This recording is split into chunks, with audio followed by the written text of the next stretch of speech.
Buenos días, soy el cadete de quinto año del Servicio de Sanidad Naval, estudiante de medicina Fernando Arturo Santibáñez García, y hoy les voy a presentar mi protocolo de investigación titulado Respuesta al dolor en pacientes oncológicos con metástasis óseas tratadas con radioterapia externa. El cáncer ocupa la tercera causa de muerte a nivel mundial. En 2015 se calcula que provocó 8.8 millones de defunciones y se identificaron 5 tipos de cáncer responsables del mayor número de fallecimientos: cáncer pulmonar, cáncer hepático, cáncer colorectal, cáncer gástrico y de mama, según datos de la Organización Mundial de la Salud publicados en 2017. No obstante, en 2018 se estima que la carga de cáncer ascendió a 18 millones de casos nuevos y 9.6 millones de muertes. México, con una población cercana a los 130 millones de habitantes, para 2018 registró un total de 190,000 casos nuevos en la población, de los cuales 85,000 eran hombres y 105,000 eran mujeres. Para el mismo año, se registró una mortalidad de 83,476 casos nuevos. 70% de todas las muertes por cáncer ocurren en países cuya economía se encuentra en vías de desarrollo, donde los recursos de prevención, diagnóstico y tratamiento son limitados o inexistentes. Para comprender la idea principal de esta plática, debemos comprender que, como toda enfermedad crónica, el cáncer es una enfermedad sistémica, que por sí misma provoca dolor y múltiples síntomas concomitantes, por lo cual es considerado un problema de salud pública al reducir la calidad de vida y años de vida saludable de aquellos que la padecen. El término cáncer engloba a un grupo de más de 100 diferentes tipos de enfermedad que tiene como característica principal el rápido y desordenado crecimiento de células anormales. El cáncer se origina cuando células en alguna parte del cuerpo comienzan a crecer sin control. La transformación progresiva de células normales a derivados altamente malignos se originaba en alteraciones de material genético, es decir, mutaciones. Estas mutaciones le confieren a la célula la capacidad de dividirse a una tasa mayor que su corte y generar una descendencia que conserva esta mutación, es decir, clones. Posteriormente, las células hijas acumulan subsecuentes y diversas mutaciones que le permiten generar distintos clones.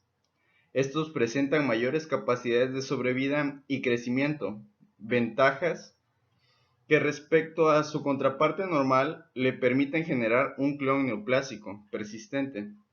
Normalmente, las células del sistema inmune son capaces de eliminar a estas células tumorales en un proceso denominado inmunovigilancia tumoral. Sin embargo, algunos de estos clones pueden adquirir nuevas capacidades que les permiten evadir estos mecanismos de control y se desarrolla una neoplasia. El rol de las alteraciones genéticas en la carcinogénesis fue puesto de manifiesto al descubrir el genoma humano. Genes homólogos a genes retrovirales relacionados previamente con el desarrollo de tumores, en células humanas normales estos se denominaban protooncogenes y se relacionan con el crecimiento y proliferación de las células. Cuando se encuentran mutados se denominan oncogenes y su mutación es de tipo dominante, es decir, solo es necesario que uno de los alelos sufra una mutación para que la proteína que codifica gane funcionalidad. Esto generalmente se traduce en un aumento de la sobrevida y proliferación. Sin embargo, estos no son los únicos genes que explican el desarrollo tumoral. La descripción por parte de Knudson de un modelo de 2 hits en el desarrollo de retinoblastoma asociado a mutación del gen RB1 llevó indirectamente al descubrimiento de los genes supresores de tumores, que controlaban la proliferación, reparación y apoptosis. En este caso, las mutaciones de los genes supresores de tumores se traducen en una pérdida de función de las proteínas que codifican, por lo tanto, una falla en los mecanismos de control y reparación internos de la célula. permitiendo su proliferación y crecimiento descontrolados, además de acumulación de nuevas mutaciones.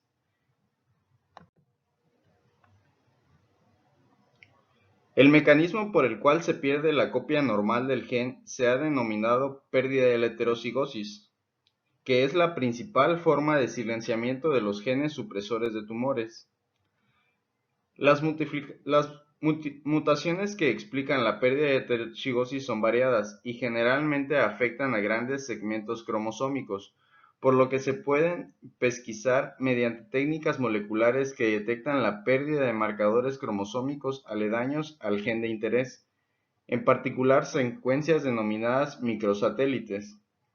En general, forman un tumor con alta incidencia de pérdida de microsatélites que se relaciona con un pronóstico desfavorable. Y para 2011, tras un exhaustivo análisis de la literatura publicada, se descubrieron las 11 características compartidas por las células tumorales, que son las de regulación energética celular, la señalización proliferativa sostenida, evasiones supresoras de crecimiento, evitar la destrucción inmune, adquisición de la inmortalidad replicativa, inflamación promovida por el tumor, activación de invasión y metástasis, inducción de angiogénesis, mutación de la inestabilidad genómica y evasión de la apoptosis. El término metástasis connota el desarrollo en tejidos alejados de implantes secundarios discontinuos con el tumor primario. Las metástasis se llevan a cabo por una serie de pasos, en términos generales, gracias a la secreción de enzimas proteolíticas. Una célula tumoral que ha perdido el anclaje celular es capaz de destruir la barrera de membrana basal y el endotelio sanguíneo o linfático, antes de migrar y ser transportada por los vasos a tejidos distantes. Pero, ¿por qué migra al hueso?, se preguntarán. El tropismo selectivo de las células metastásicas a ciertos órganos representa una de las singularidades más notables conocidas como la hipótesis de la semilla y el suelo. Stephen Payet, en 1889, estableció la siguiente observación: la diseminación del cáncer no es un proceso aleatorio, sino que debe existir afinidad entre las células tumorales y el tejido diana. Esta avidez por el tejido óseo se explica, por un lado, por la irrigación propia de los huesos, especialmente del compartimiento medular, donde resulta fácil que las células queden retenidas en los amplios sinusoides vasculares. Por otro lado, los huesos albergan una gran cantidad de tipos celulares y un medio rico en factores de crecimiento, citocinas, quimioquinas, que además de atracción ejercen sobre las células, que constituyen un medio adecuado para el crecimiento celular, como lo son el factor de crecimiento insulínico tipo 1, el factor de crecimiento fibroblástico, el factor de crecimiento derivado de plaquetas y el reservorio del factor de crecimiento transformante beta.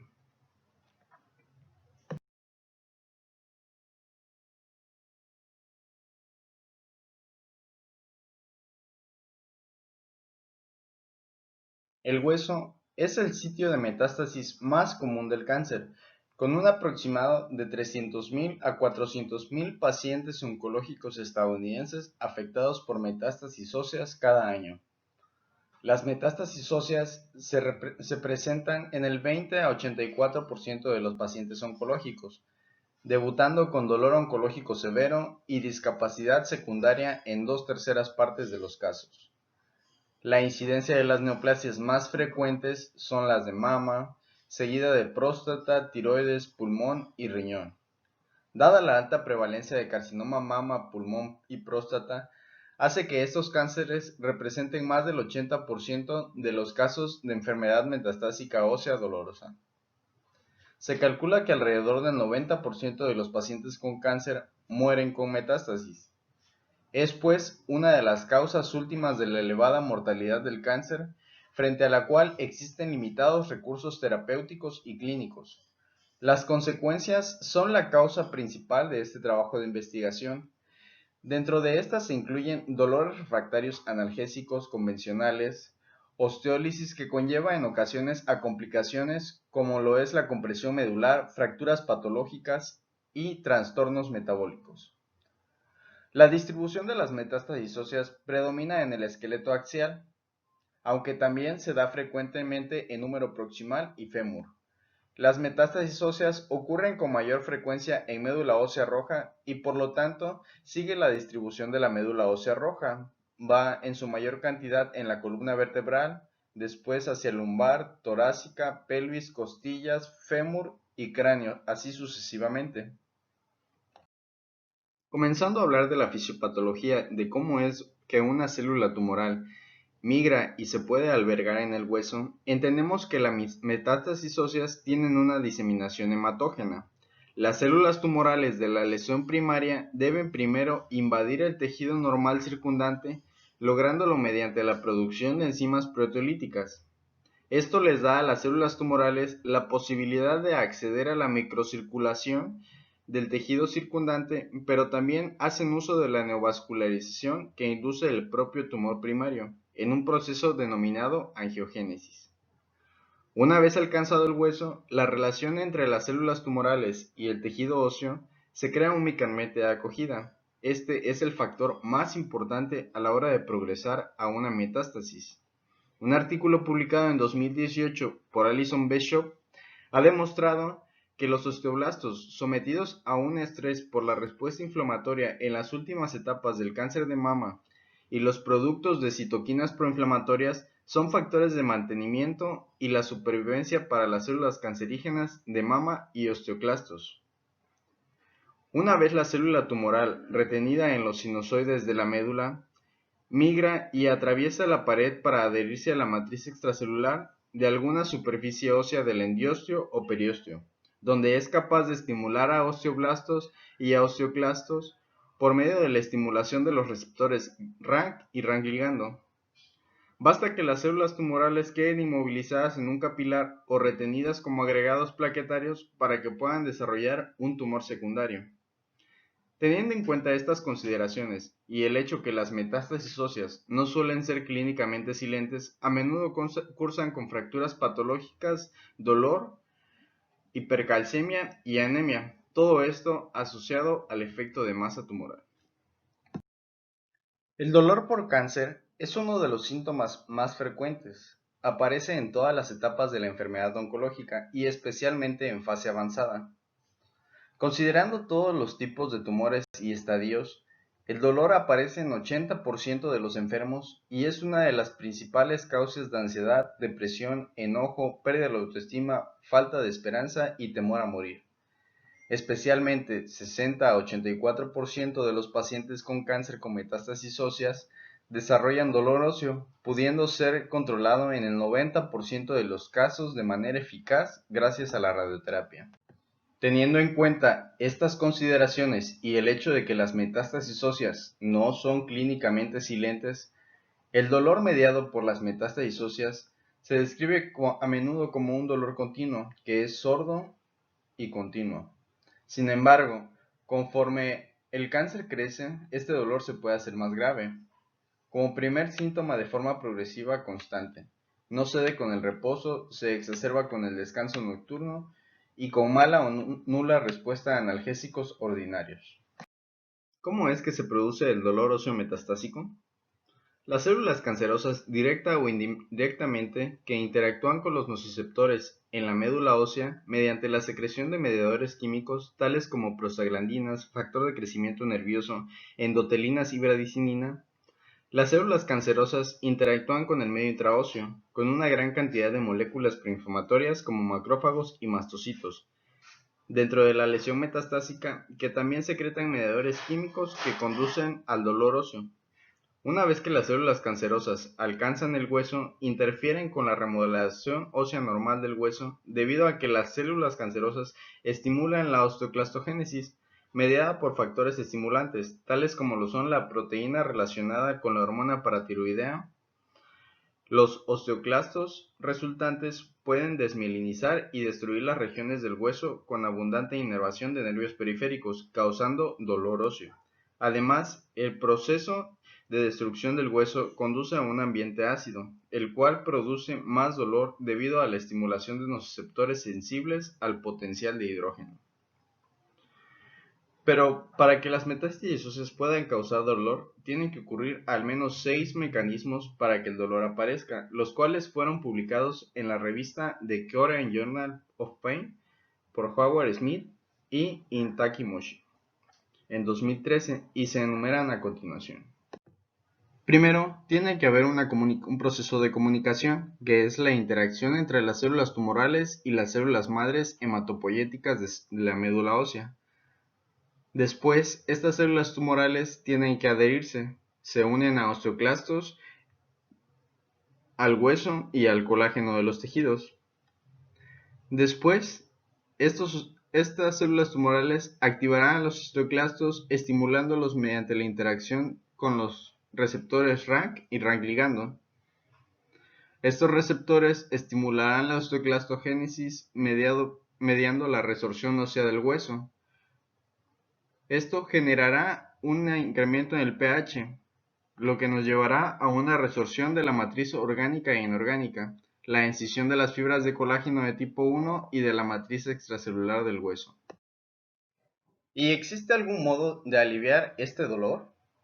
El tratamiento del dolor es un derecho humano. Sin embargo, un gran número de personas con dolor agudo o crónico no reciben tratamiento, observándose una mayor incidencia de esto en países en vías de desarrollo. Actualmente, la radioterapia es el estándar de oro para el tratamiento del dolor óseo metastásico, teniendo resultados muy favorables, aunque existen otros tipos de terapias, como las terapias blancos moleculares que actualmente se encuentran en estudio.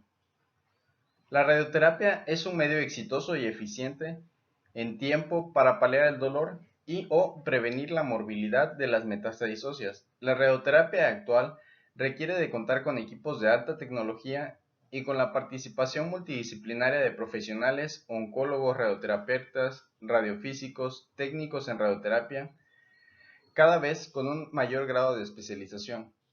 Existen actualmente dos indicaciones para el uso de la radioterapia: de tipo curativo un 60% y paliativa en un 40%. El objetivo de la radioterapia curativa es eliminar o erradicar el tumor, dando la máxima dosis de radiación posible, causando el mínimo daño a los órganos críticos cercanos para el control local del tumor. El objetivo de la radioterapia paliativa es mejorar o aliviar los síntomas provocados por el tumor o por las metástasis. Existen tres fases en el proceso de absorción de las radiaciones ionizantes. La primera fase, la fase física, es la fase donde se absorbe la energía de las radiaciones ionizantes y se producen excitaciones y ionizaciones de los átomos. La segunda fase, la fase físico-química, es donde estas ionizaciones producen cambios moleculares en las células y también en el material genético. Y en la tercera fase, la fase biológica, es cuando los cambios en el material genético pueden implicar alteraciones en los tejidos biológicos que se pueden reparar o no. Las radiaciones ionizantes causan pérdida o cambio de sus bases, como son la timina, citosina, adenina y guanina. Causan ruptura de los puentes de hidrógeno por superoxidación de los enlaces entre dos cadenas de ADN. El daño inducido por la radiación en el ADN implica la expresión de dos proteinquinasas, la proteinquinasa ATM y ATR. Estas proteinquinasas activan al citocromo P53, que induce la sobreexpresión de un inhibidor de ciclina E-CDK2, que induce la detención del ciclo celular en la fase G1. Y también induce la reparación del ADN. A la vez, estas dos proteinquinasas inducen el bloqueo del ADN en fase S, para que no se pueda sintetizar más ADN hasta que se haya reparado. Las fases en donde la célula es más sensible a la radiación ionizante son G2 y M. Además, existen factores físicos, químicos y biológicos que modifican la respuesta de la radioterapia en el paciente. Por ejemplo, la cantidad de dosis, la calidad de la administración y otros factores como son los radiosensibilizadores, como lo es la quimioterapia, que es uno de los radiosensibilizadores más potentes. Un artículo publicado en 2016 por Wiking Su encontró que la radioterapia da lugar a una diseminación significativa de la calidad de la interleucina 1 beta y al factor de necrosis tumoral alfa en la médula espinal de pacientes radiados con metástasis óseas. Estos hallazgos sugieren que el tratamiento con radioterapia puede suprimir la hiperalgesia inducida por las células tumorales y alodina mediante la inhibición de la ruta de señalización del adenosín monofosfato cíclico, PKA, en la médula espinal. La radioterapia tiene dos modalidades, de acuerdo con la manera en la que será administrada: la radioterapia externa y la braquiterapia. La radioterapia externa debe su nombre debido a que la fuente de radiación se encuentra alejada del paciente. En el pasado se utilizaban fuentes naturales de cobalto, pero fue sustituido actualmente por los aceleradores lineales de partículas debido a los beneficios desde el punto de vista de protección radiológica que éste aporta.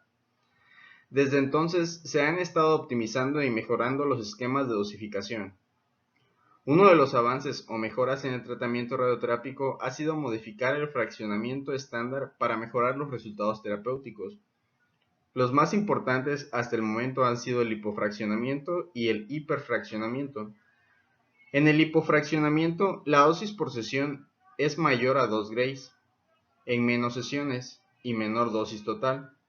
Este tipo de esquemas es generalmente el que está indicado en tratamientos paliativos para hacer una destrucción celular sin tener en cuenta la toxicidad tardía que es debida fundamentalmente a la dosis por sesión. Debido a que estos tratamientos paliativos en los que la supervivencia es baja, la toxicidad tardía no es una prioridad. Las guías ASTRO 2017 sugieren que los esquemas de tratamiento de 8 grays en una fracción, 20 grays en 5 fracciones, 24 grays en 6 fracciones, 20 grays en 10 sesiones o 30 grays en 10 sesiones como dosis recomendadas en el manejo del tratamiento del dolor óseo metastásico. Y tomando en cuenta esta base literaria, en Centro Médico Naval, los pacientes son tratados con radioterapia en un esquema de 20 grays en 5 fracciones o 30 grays en 10 fracciones, dependiendo del requerimiento de radiación que tenga este paciente. Aunque bien, podríamos intentar tratar con otros esquemas de tratamiento. Es esto la base de esta investigación científica. El tratamiento radioterápico comienza a prepararse toda vez que el paciente ha sido diagnosticado y estadiado. El oncólogo radioterápico decide los volúmenes de tratamiento y las dosis que es necesario dar a cada volumen para conseguir la curación de la enfermedad. Las imágenes de la tomografía axial computarizada se trasladan a un sistema planificador de tratamientos. Una vez en este podemos manejar las imágenes una a una. Variando las densidades podemos determinar con gran precisión en cada plano el volumen del tumor, volumen blanco y órganos críticos, que pueden ser expuestos a la radiación. El sistema de planificación reconstruirá en 3 dimensiones los volúmenes determinados en cada plano. Es por ello que es posible visualizar en el espacio del tumor y a los órganos críticos. Toda vez que es conocido el volumen blanco y los órganos críticos, el radiofísico realiza en el planificador la dosimetría. Cuando se reconstruye en el espacio los volúmenes a partir de los planos del TAC, el planificador es capaz de realizar una reconstrucción tridimensional de las líneas de isodosis y podemos evaluar con gran precisión las dosis que reciben el volumen del tumor, el volumen blanco y los órganos críticos próximos a estos últimos. También se podrá estudiar la homogeneidad de las dosis en cada volumen, pudiéndose establecer histogramas que nos relacionen cada volumen con la dosis. El conjunto de operaciones que nos llevan a determinar las dosis de radiación deben realizarse con gran precisión y según las recomendaciones internacionales, el tratamiento radioterápico con radioterapia externa consigue un alivio del dolor del 80 al 90% en los pacientes. Y en el 55 a 60% de ellos el efecto se mantiene durante al menos un año. La recalcificación de las metástasis óseas se objetiva en las radiografías entre el mes y los 3 meses después de la irradiación en el 60 al 80% de los pacientes. El tratamiento se administra sobre el hueso afectado con unos márgenes variables en función de localización de la lesión y el tipo de tumor. A la hora de valorar el dolor, los médicos nos encontramos en un gran problema, debido a que definir el dolor y hacerlo de tal manera que tenga una aceptación unánime es complejo, puesto que se trata de una experiencia individual y subjetiva. Aunado a esto, no existe un método científico que lo haga medible, y se acompaña de la percepción de múltiples factores físicos y sensaciones que pueden incrementarlo. Debido a esto, nos apegaremos en este estudio a una escala que nos permitirá darle un valor al dolor, y en base a este valor medir la respuesta de mejoría. ¿Qué quiero decir con esto? Mediremos la valoración inicial antes de recibir el tratamiento y la valoración final al término del tratamiento, y la respuesta serán los puntos disminuidos respecto a la puntuación inicial.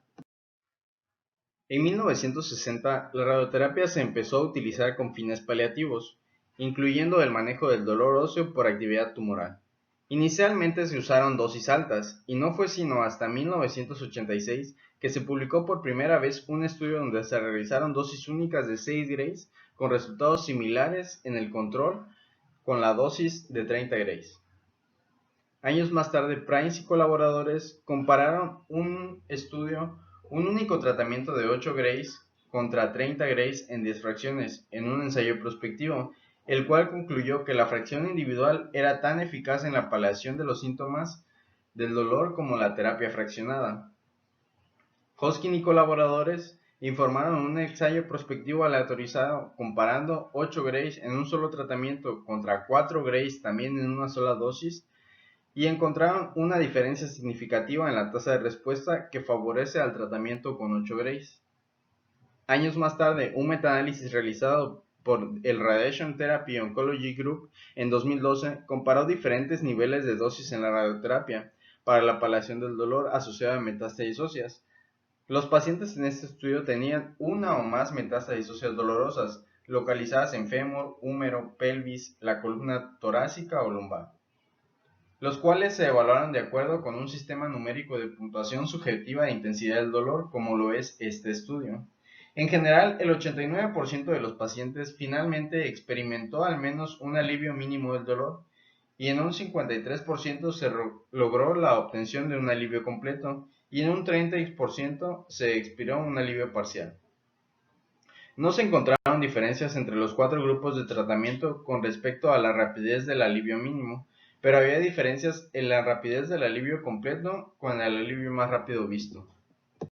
El problema principal en este proyecto de investigación es que actualmente se sabe que el tratamiento con radioterapia es el gold estándar para el manejo del dolor asociado a metástasis óseas en pacientes oncológicos, pero nos encontramos en una gran controversia a la hora de dilucidar cuál es el mejor esquema de tratamiento, debido a que estudios retrospectivos hechos intencionalmente han reportado datos contradictorios para sus diferentes tipos de poblaciones, por lo que es de suma importancia determinar cuál es el esquema de tratamiento que está teniendo mejores resultados respecto al control del dolor en pacientes de Centro Médico Naval.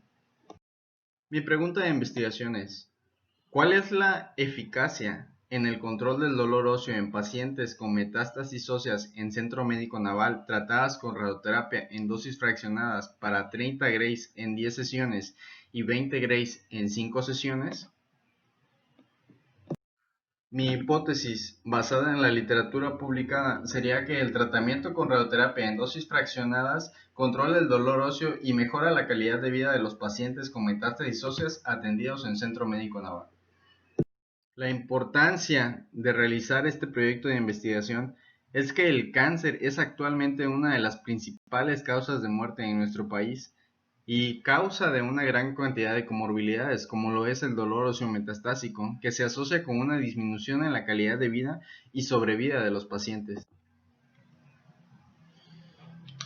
La trascendencia es que no se ha documentado la eficacia de usar radioterapia en dosis fraccionadas en Centro Médico Naval, lo cual puede causar que algunos pacientes no estén respondiendo adecuadamente al tratamiento con alguno de estos dos esquemas. Recordemos que no somos personas iguales.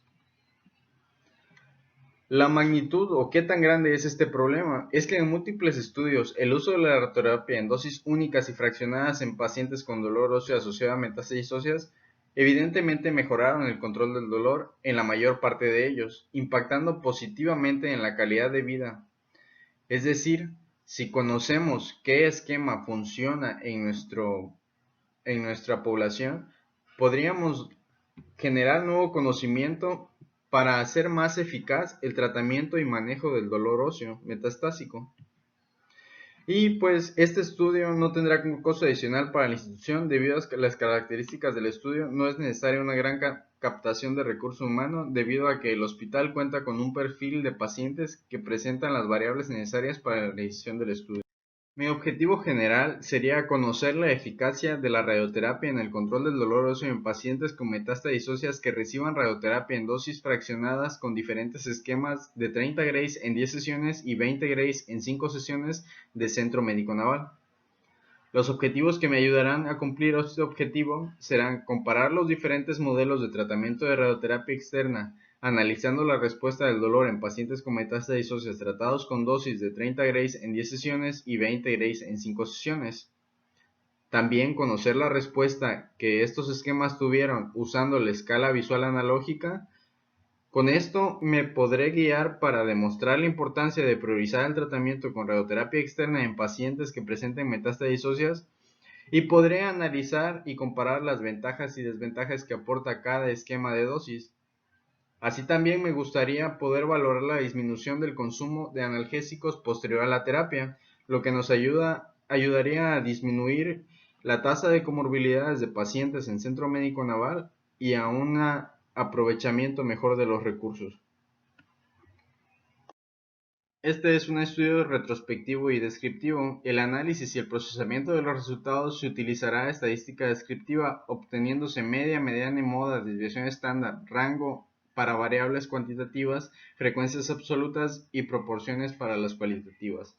Se revisarán expedientes de los pacientes que se sometieron a radioterapia paliativa en dosis fraccionadas por dolor óseo en el periodo comprendido en 2019 y 2020.